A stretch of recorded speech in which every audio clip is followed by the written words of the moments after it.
جو ہے وہ اتحاد کر لیا، اور بہت سارے ایسے لوگ تھے جنہوں نے اسلام بھی قبول کر لیا۔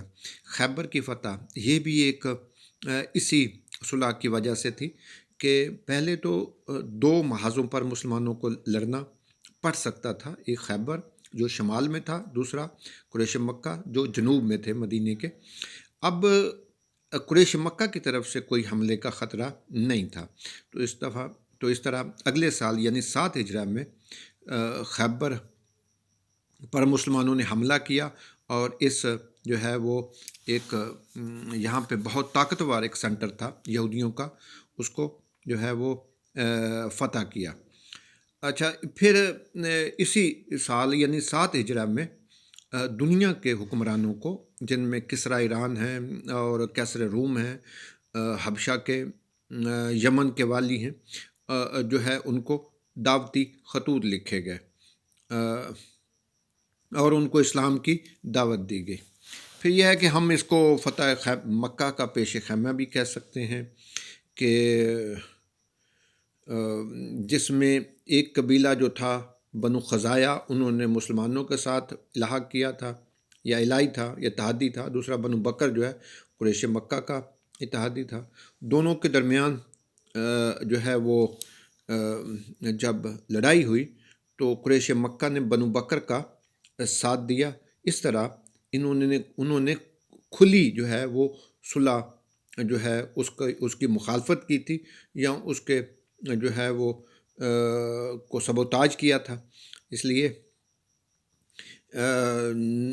قریش مکہ نے جو ہے وہ یک طرفہ طور پر جو ہے وہ صلح توڑنے کا اعلان کیا، اور پھر نبی کریم صلی اللہ علیہ وسلم نے قریش مکہ کے خلاف کارروائی کی، اور فتح مکہ کا یہ جو ہے صلح یہ پیش خیمہ ثابت ہوئی۔ اس کے بعد جو ہے وہ صلح حدیبیہ کے بعد عراق اور شام کے ساتھ روابط بھی قائم ہوئے۔ اب جو ہے وہ قریش مکہ کی جو شاہراہ تھی شام کو، عراق کو جاتی تھیں، وہ مسلمانوں کے کنٹرول میں تھی۔ پھر یہ ہے کہ یہ ابھرتی ہوئی طاقت جو تھی مدینے کے اندر مسلمانوں کی، اس کا جب نوٹس لیا بعد آنے والے سالوں میں، جب عراق اور شام نے، تو اس طاقت کے ساتھ ٹکرا کر جو یہ بڑی دو جو طاقتیں تھیں، کسریٰ ایران اور کیسر روم، یہ پاش ہوئے۔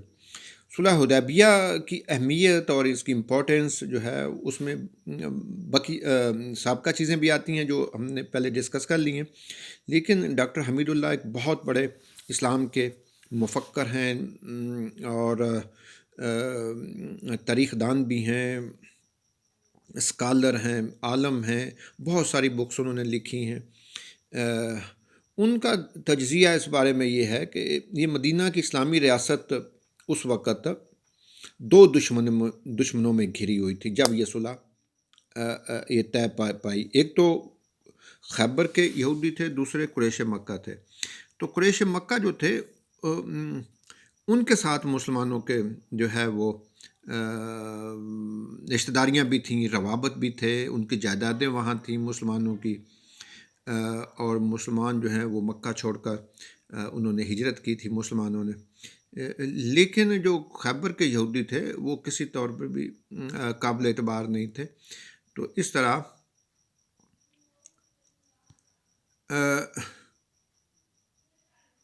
مسلمان مکہ کی طرف منہ کر کے نماز پڑھتے تھے۔ اگر ان کے ساتھ کوئی عہد و پیمان کیا جاتا، ان کے ساتھ کوئی صلح طے کی جاتی، تو وہ اس پر منوعاً عمل کرتے، اس کو تباہ یا اس کو سبوتاج کرنے کی کوشش نہ کرتے۔ پھر یہ تھا کہ مکہ کو جو ہے وہ یہاں پہ خانہ کعبہ تھا، یہاں پہ جو ہے وہ اللہ کا گھر تھا، اس مرکز کو جو ہے وہ کسی طور پہ جو ہے وہ تباہ کرنے کی بجائے وہاں کے باسیوں کو جو ہے وہ ساتھ ملانا بہتر تھا۔ پھر ایسے عوامل تھے جو انہیں صلح پر آمادہ کر سکتے تھے، یعنی قریش مکہ کو یمامہ پر مسلمانوں کے قبضے نے وہ راستہ بند کر دیا جو ان کو جو ہے وہ اناج فراہم کرتا تھا، تجارتی قافلے ان کے گزرتے تھے۔ پھر اس سال قحط بھی پڑا تھا، اور نبی کریم صلی اللہ علیہ وسلم نے تمام مخالفت کے باوجود وہاں کے لوگوں کی آپ نے مدد فرمائی تھی۔ اور اس کے علاوہ بھی ہم دیکھتے ہیں کہ یہی بہتر تھا کہ جو ہے وہ قریش مکہ کے ساتھ صلح کر کے خیبر کا جو مرکز ہے اس پر قبضہ کیا جا سکے۔ تو اس طرح جو ہے وہ 7 ہجرہ میں غزوہ خیبر جو ہے یہ لڑی گئی۔ اس میں مسلمانوں کو اللہ سبحانہ وتعالیٰ نے فتح نصیب فرمائی۔ اس کے جو اسباب ہیں اور اس کے واقعات جو ہیں وہ آنے والے لیکچر میں انشاءاللہ ہم ڈسکس کریں گے کہ غزوہ خیبر کے خلاف کیوں کارروائی کی گئی اور اس کا جو ہے وہ اس کے واقعات کیسے جو ہے وہ وقوع پذیر ہوئے، اور اس کے بعد اس فتح کا مسلمانوں کو فائدہ کس طرح ہوا۔ یہ انشاءاللہ جو نیکسٹ لیکچر ہوگا اس میں ہم یہ ساری چیزیں جو ہیں وہ ڈسکس کریں گے۔ ٹل دین تھینک یو جی، تھینک یو ویری مچ۔